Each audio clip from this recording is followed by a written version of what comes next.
And when we get to Calais, people, that is when the madness begins. That is when we let rip. That is when we let ourselves spurt down to the south of F.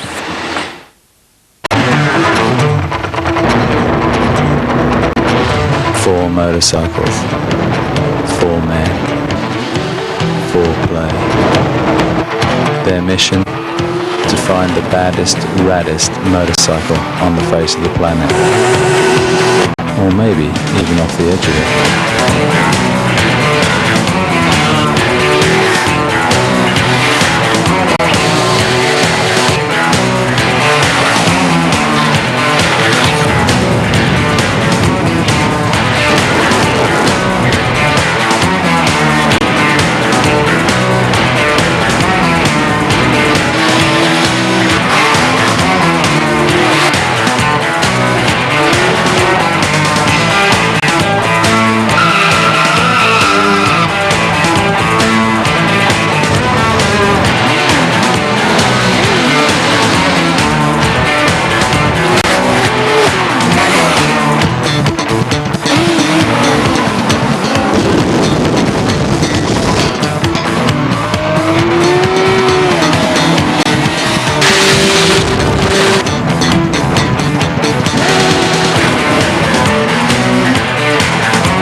Fast Bike magazine. Believe it scares us as much as it scares you.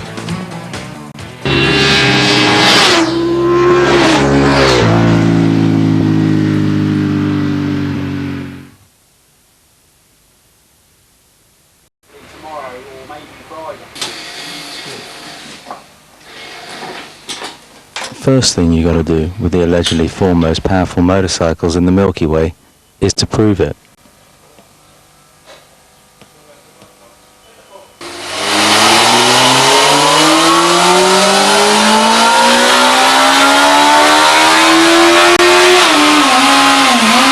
And of course the first thing you discover is that the first bike isn't actually as powerful as its predecessor.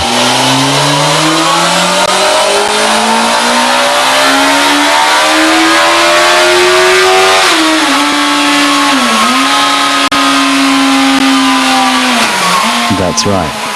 For the second time of asking, Yamaha's fabled R1 turfed out less actual horsepower than the Thunder Ace. 136 rear-wheel horses.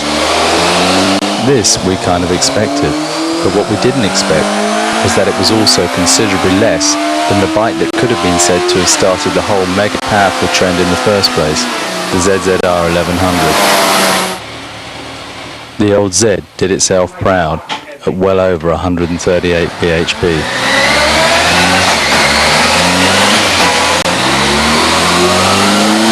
But if the R1's output was a surprise, the Bird's modest delivery was almost shocking.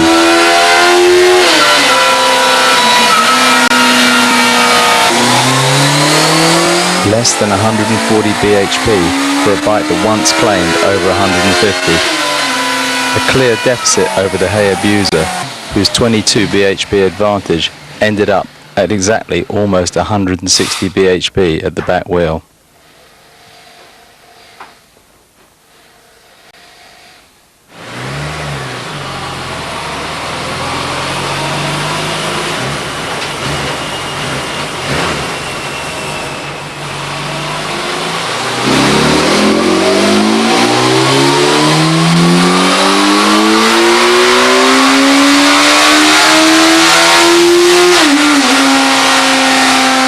only got to listen to the Suzuki screaming induction to know that nothing else at the moment really comes close.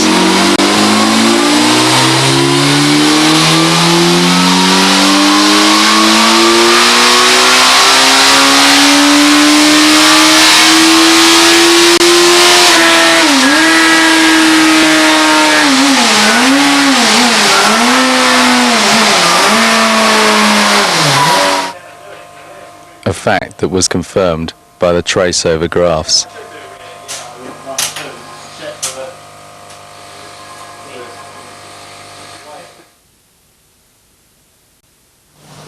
Having already run the R1 and the ZZR at the strip, we needed only dial in the Buser and the Bird.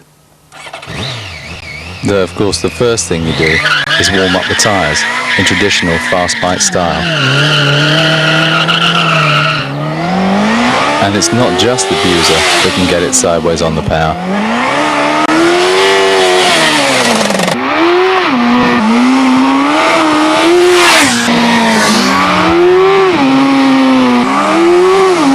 And all this without even feathering the clutch.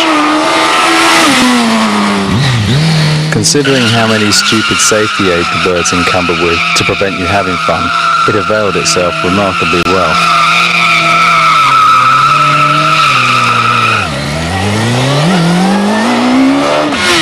But in the end, it really was no match for the GSXR and the cunning stunts department.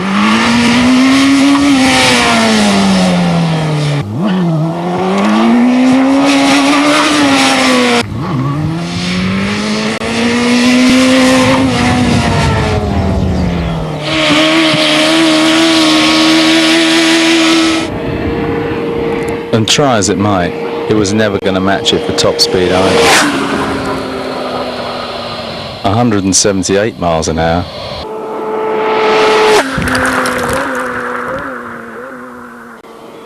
To just about 187 miles an hour. And here's the difference in real life.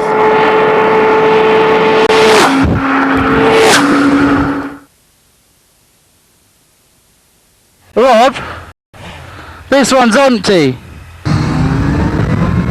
Real life, of course, is what it's all about here at FB. So what better way to test them than a flat-out blast all the way to the south of France? I'm ill already. Trip's over. We're going back home, boys. There's no petrol.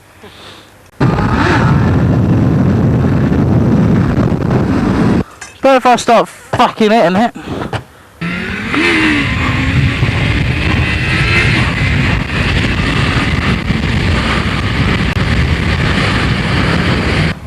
Come on!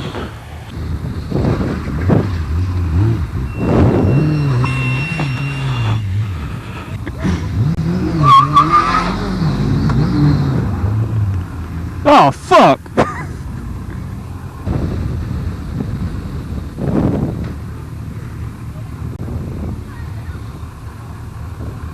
Punani, Rob. You know what I'm saying? It's like Punani.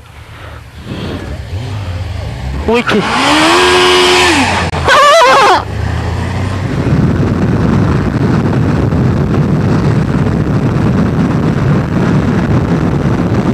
The boys' brief was to take it easy in England, so of course we speeded the background up.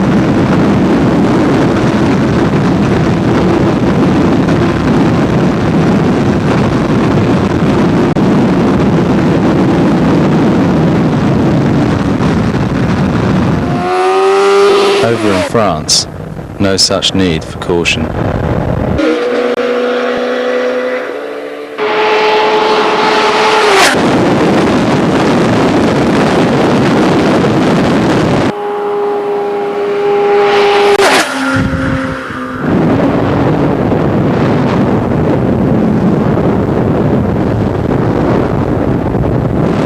And with the Bird flat out for the first time, the Buser showed its real-time advantage, sneaking past 12 miles an hour faster.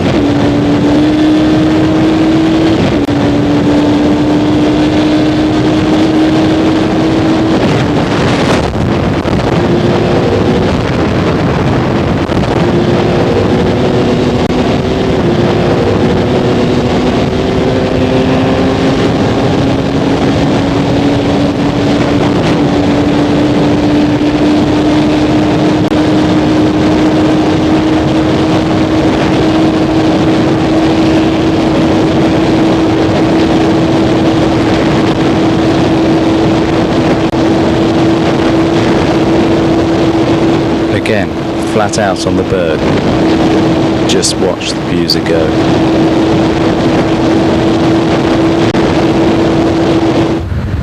The first petrol stop gave Ollie and Jimmy the chance to catch up, but with Jimmy's legendary nighttime vision worrying everybody else around him, we decided it'd be a better idea to retire gracefully and do the whole coast-to-coast kick in the morning. Did I say gracefully?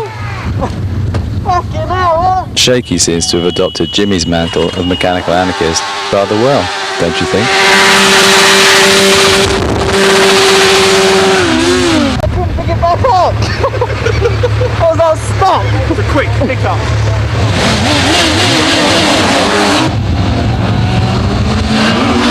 One last wheelie before bedtime.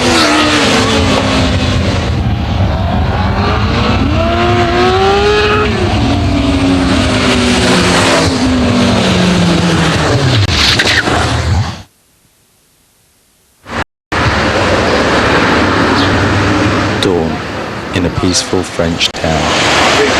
Shaky, that's right. I want Shaky to ride the Punani. I want Frosty on the mothership. Shaky always wants I take the blue cat, you know what I'm saying? And like you can go on the biplane over there. That thing still has propellers, man.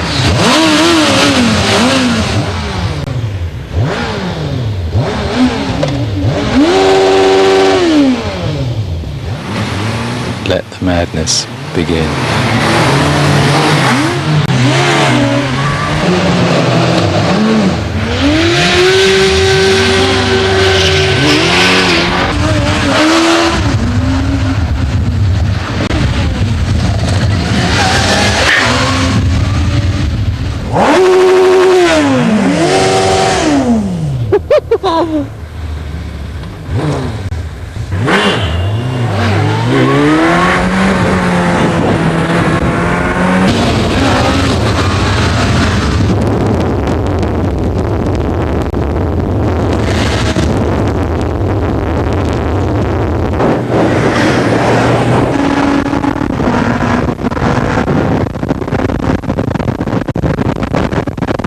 First thing the boys have got to do is sort out the longest wheelie champion.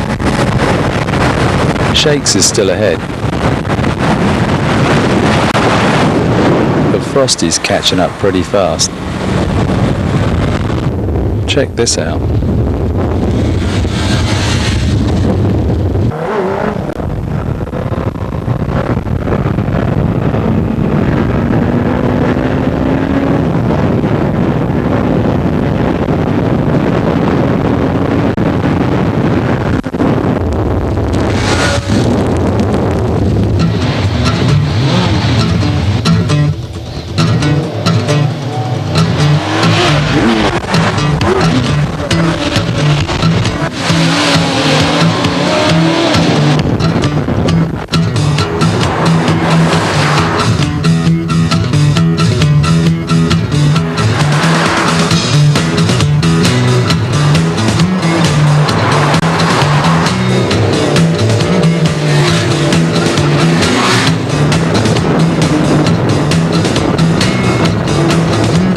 Pretty soon, however, it was into top speed mode for real.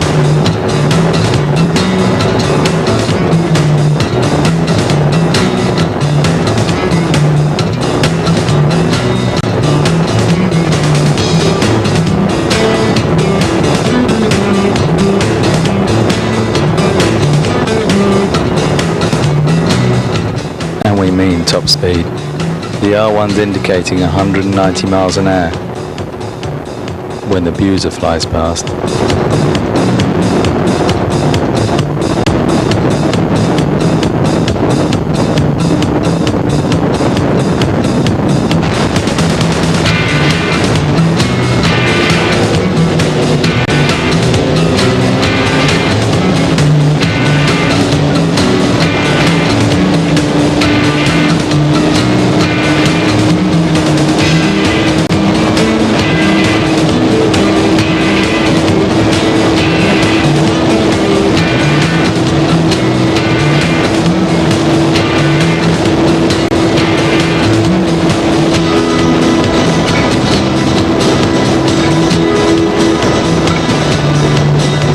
210 miles an hour on the clock is quite a sight, even if it is about 20 miles an hour optimistic.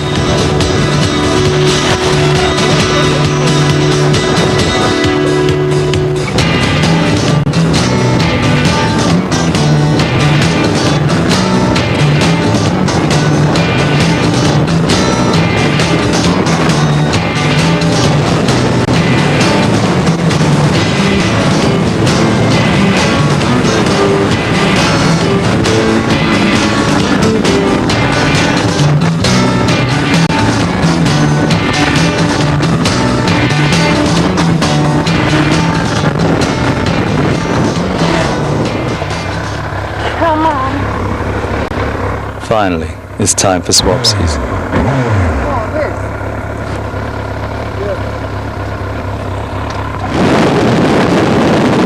And now that he's on the Buser, Shaky is obviously anticipating takeoff. Because he's wearing a parachute.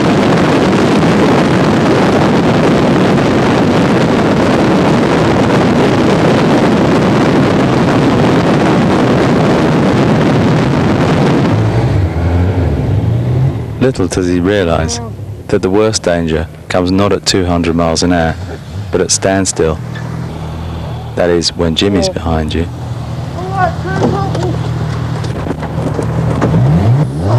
Hell, man. You fucking idiot. Get off your bike and fucking help, man.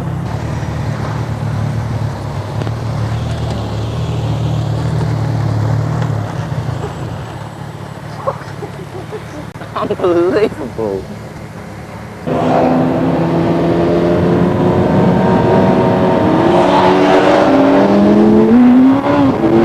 Back on the move, Shaky proves that the Buser's faster than most things on one wheel.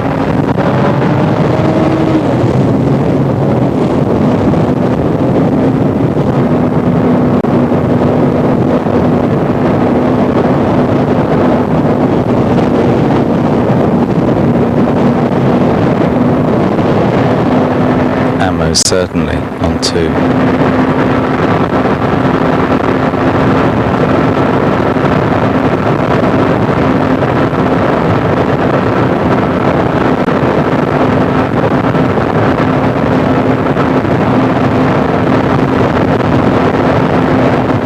While Ollie establishes once and for all that the R1 tank range barely sees out the length of a good stand-up wheelie. Never mind, the boys are well versed in this.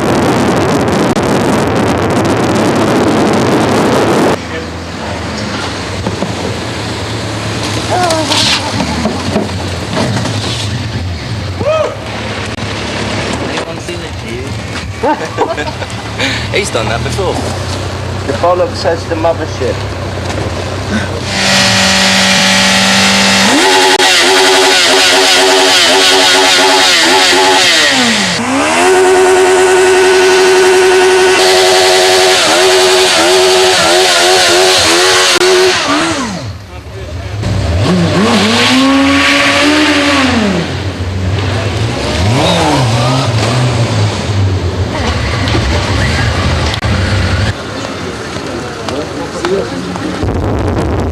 As usual, when things get a little boring on long trips, you feel the need to stretch your legs.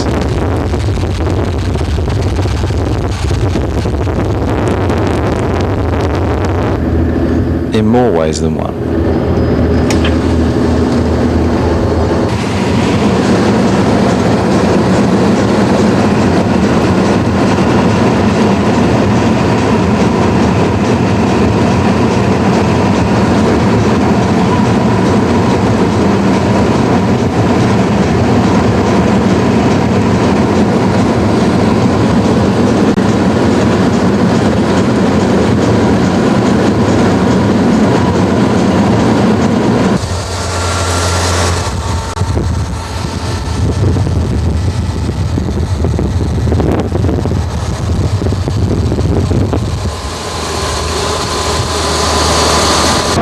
Why not just stretch your face?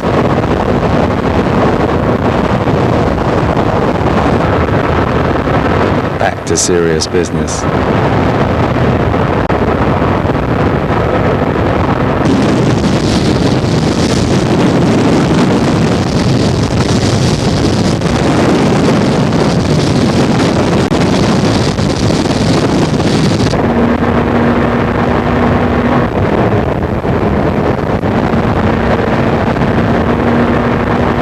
As the Buser piles on the MPH, everything else behind it disappears.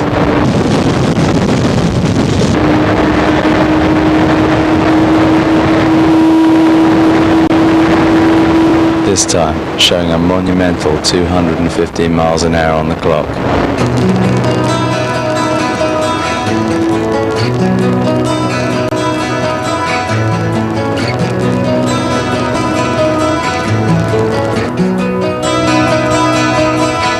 Time flies when you're having fun. But even time's not as fast as the Hayabusa. Just 300 kilometers to go. That's about 1 hour 15 minutes on the GSXR, including a fuel stop, which you need after just 25 minutes at 3 miles a minute.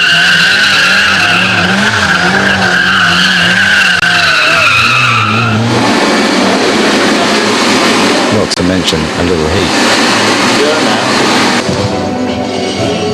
And a bit of practice for the ZZR suspension.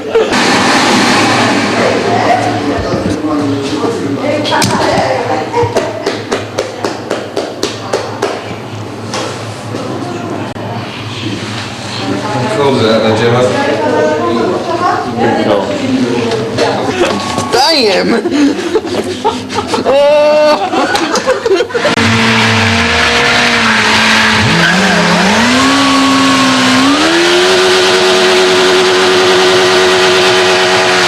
Another petrol station, another sacrifice.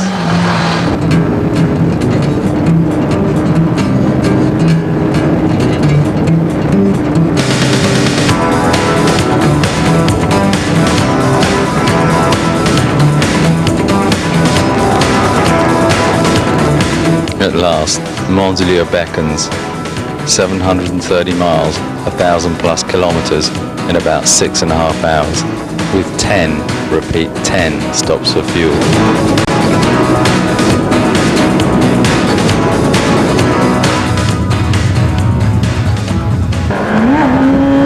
That's got to be worth a little celebration wheelie, though it was to prove ultimately fatal for the ZZR.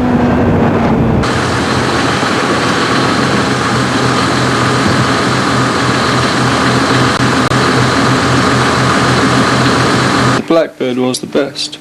Why? For this trip. It's the most comfortable, the best gearbox, the cruise nice, accelerating good. And it does wicked stand-up wheelies. The R1 does all that, and it's Yeah, it doesn't. To be fair, the R1 rips your head off when you get above 100 and whatever. The Punani bike. The Punani Number bike one. is Number one. The Punani bike rules.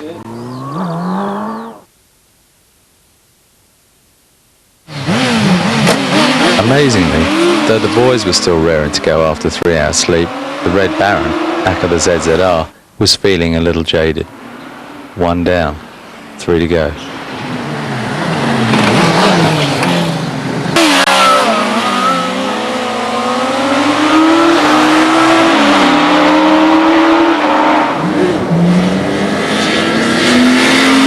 Back on terrain we knew well, Shaky, Jimmy and Frosty were going for the kind of stunt that all boys dream of.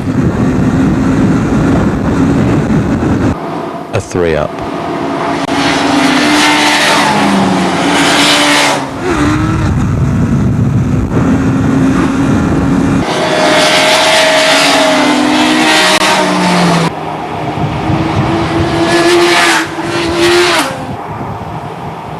Maybe synchronized wheeling should become a new Olympic sport.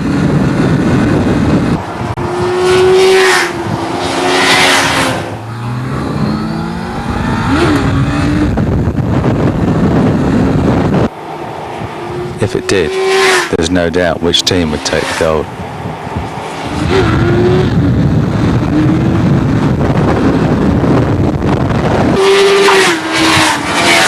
Having worked out that they were all pretty good at wheelies, it was time to sort out the roll-ons. Just check out the distinct darkies all three bikes leave. You can literally see the rubber evaporating, even at 130 miles an hour in fifth. And when they got their counting sorted out, there's no doubt that the R1 had the edge. The R1's power to weight ratio also meant that the others didn't have much of a chance on the A roads either.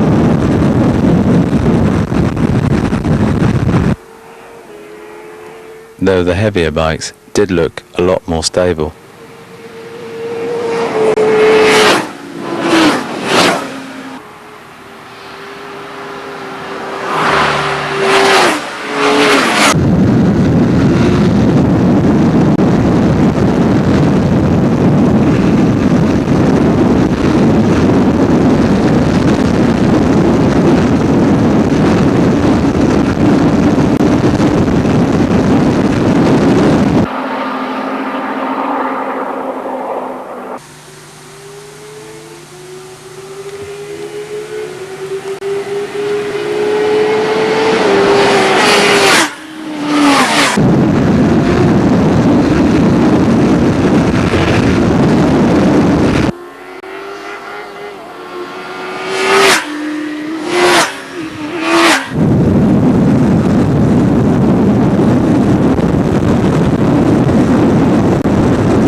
You can only take so much of 150 mile an hour A-roading, however, and a short wheelie intermission is the perfect way to unwind.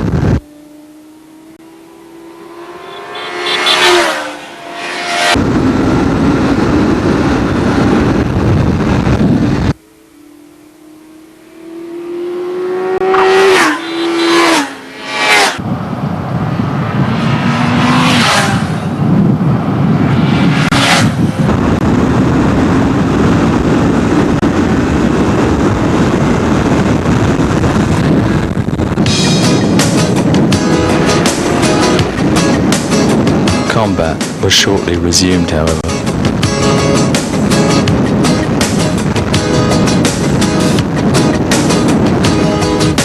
And on possibly the scariest road in the whole of the south of France.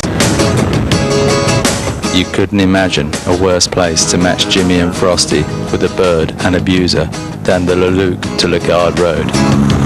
Especially when you've got Shane up front on an R1.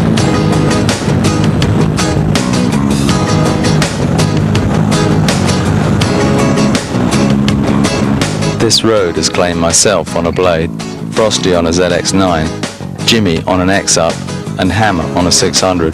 So what chance did the boys have on 210 kilogram, 160 bhp bikes?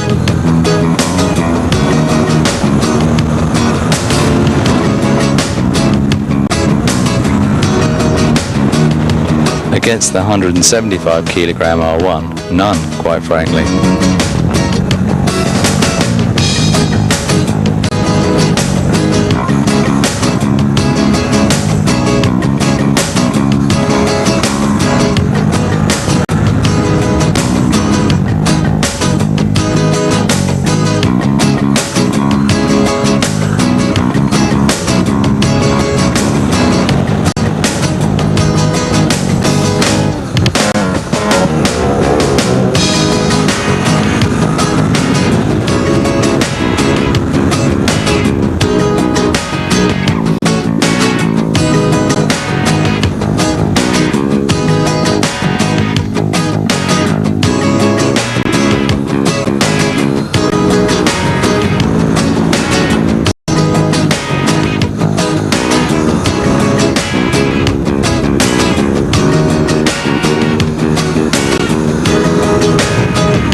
Amazingly, apart from nearly ramming the village cafe on the last hairpin, they all survived.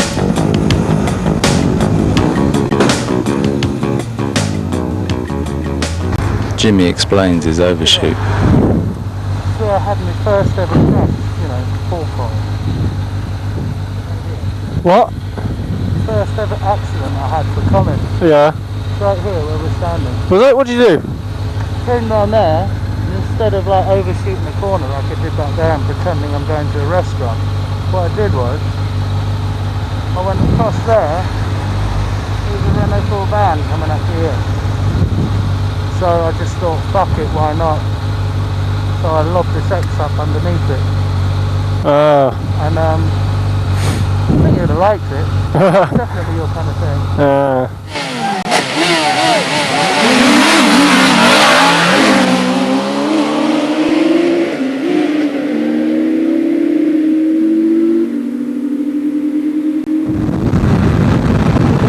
Down from the village, the longer, faster, smoother bends are much more suited to the heavier weight, high horsepower bikes, and for once they can almost live with the R1.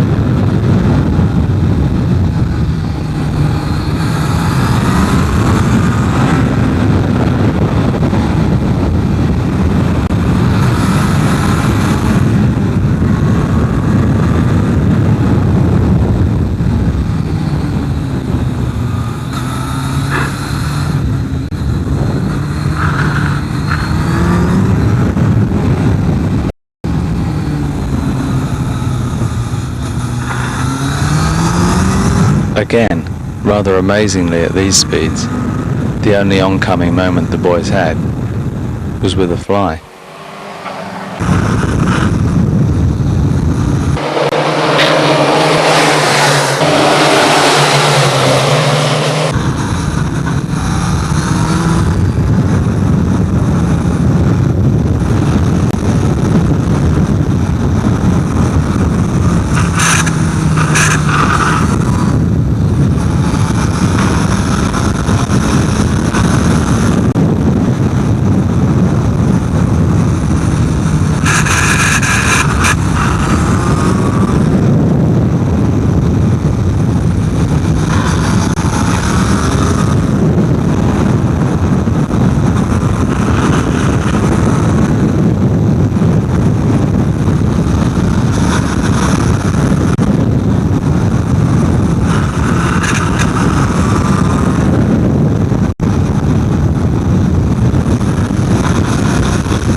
Day 3.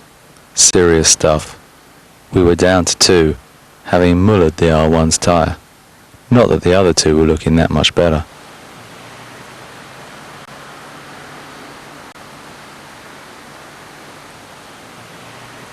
Actually, considering we were headed for the 10-day pass, this was no bad thing, because someone would have surely died trying to keep up with a Yamaha in a place where the runoffs consist of 1,000-metre ravines.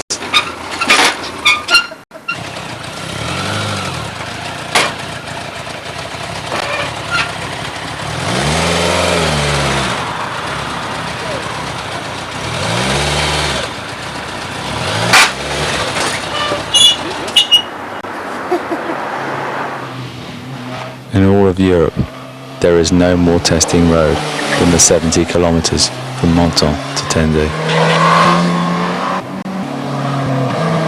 Shaky gets in some practice while Rob gets wired up with a camera.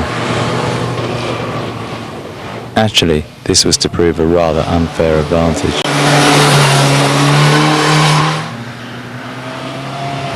As first run up, Rob very nearly collides with the wall.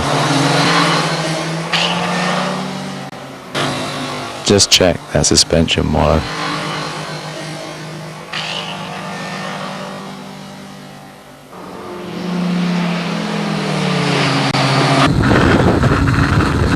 With slower but more neutral steering than the Abuser, the bird has to rely much more on mid-corner speed.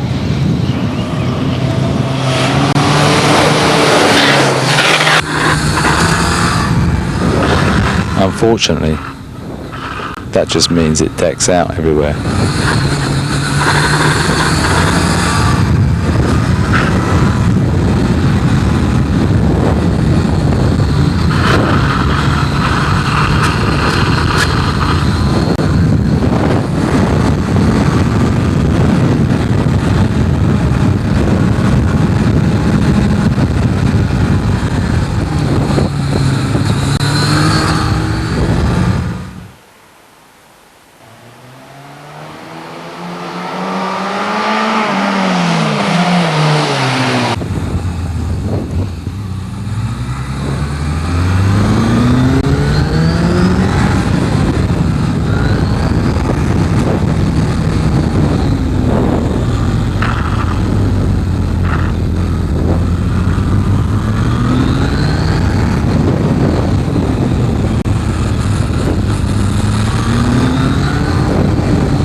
With its link braking system, neither can the Honda be backed in like the Suzuki.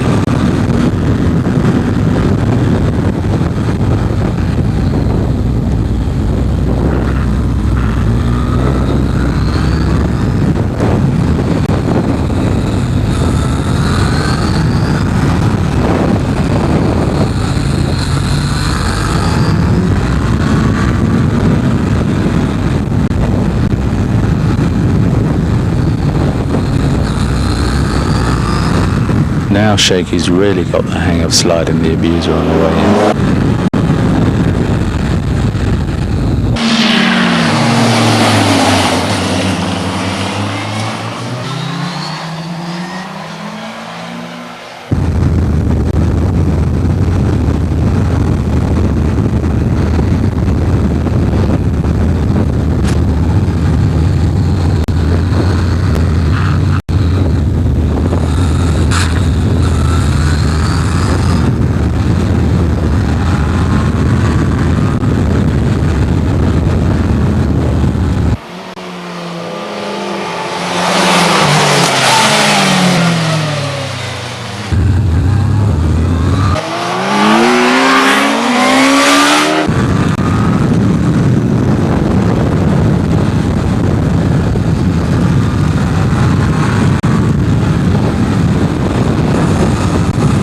And as you can see, even when the bird gets ahead for a couple of corners, the Abuser's got it all covered.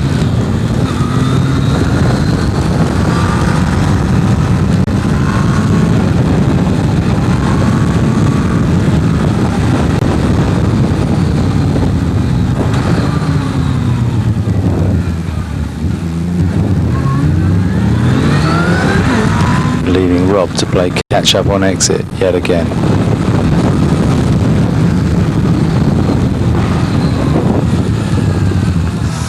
Fucking hell.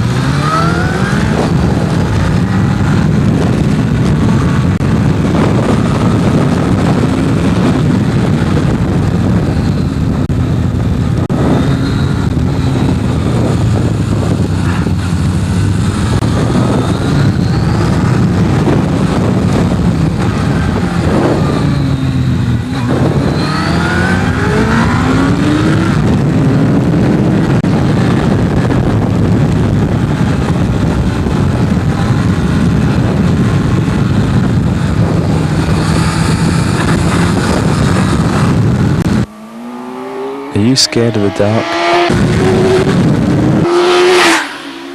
You should be, at 130 miles an hour.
The other side of the village of Sospel, and if you thought sliding it in looked pretty fierce, you ain't seen nothing yet.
Wait for it. The trip's first unadulterated pure power slide. As it happens, the first of hundreds.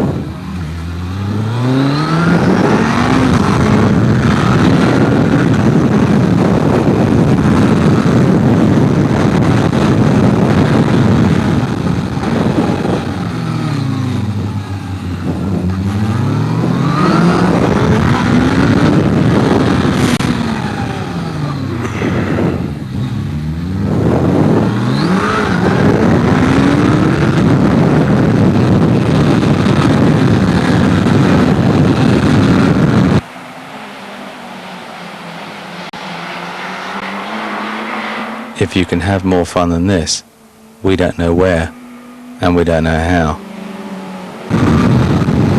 I mean, these ain't exactly little moments. No siree, they're tire-smoking GP500 style power slides.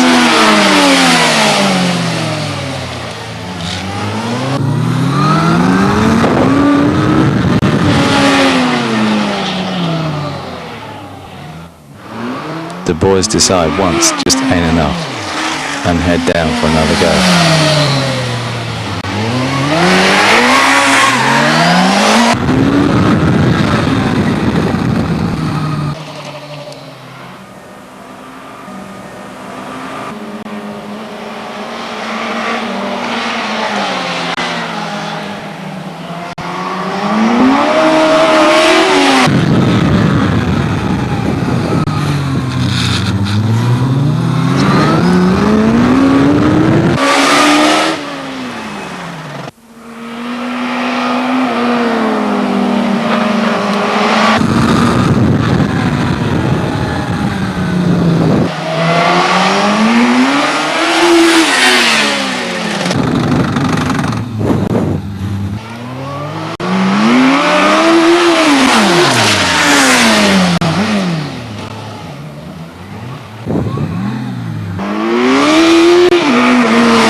So how do you top that?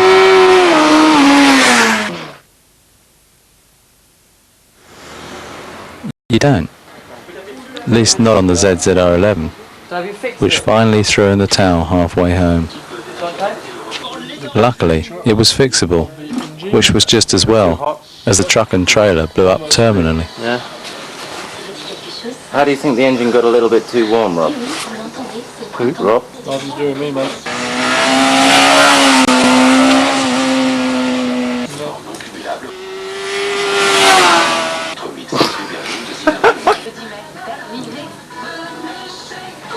Any news? Well, it's nearly fucking done. It's all together and it's running. Couldn't get one.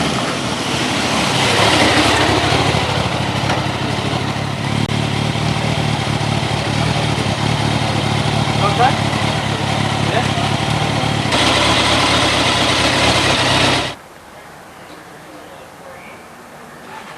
3 bikes, but barely one tyre between them.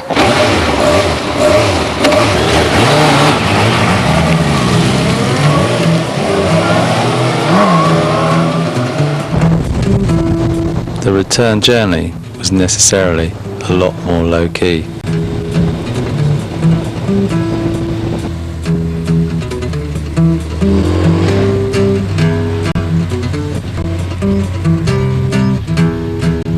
With an embargo of 120 miles an hour on all 3 bikes, and the steels of the hay abuser's rear tire already showing through, it was a very, very restrained return journey.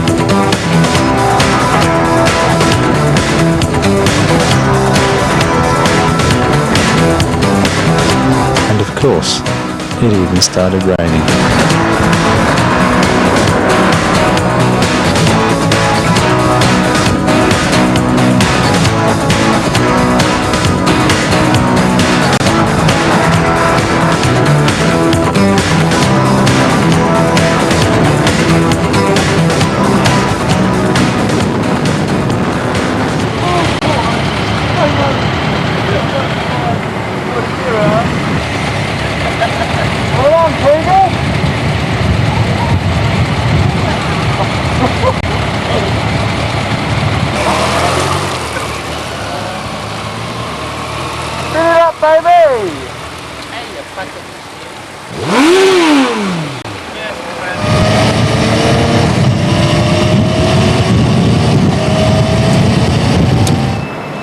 I think you should do some stunt shine. Know what I mean? Donuts, a few stoppies. Not on a brand new tyre. Not on a brand new tyre on. Stoppies you can do. Not Stoppies really. are alright for the Not on a new motorcycle. rear tyre, mate.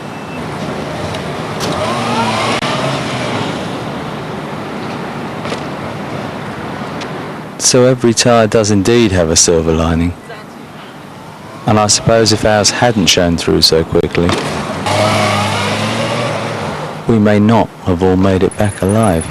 Do you think it's like good for London or not?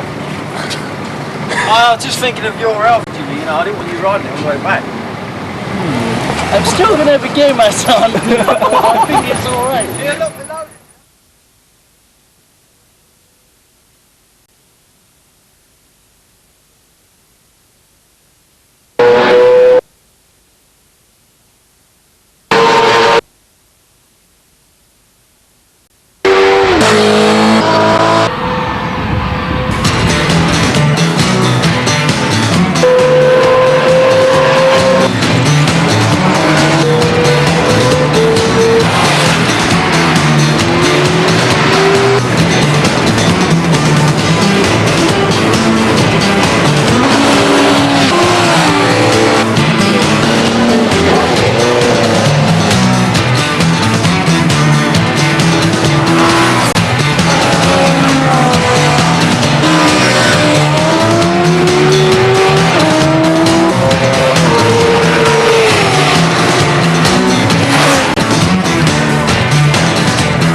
Can't get on the bus without me. That's what I'm saying.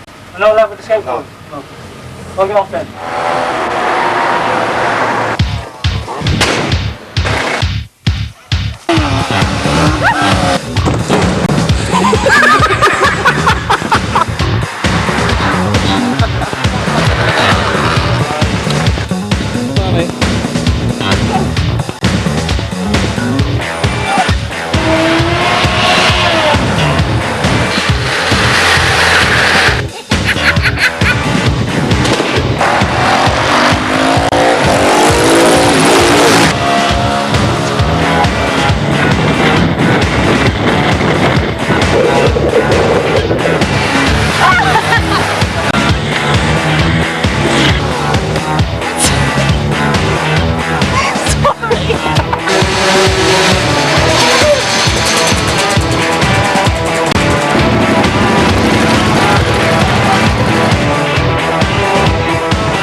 I feel better with stuffing to suspenders. There's also to Get your ass out of here.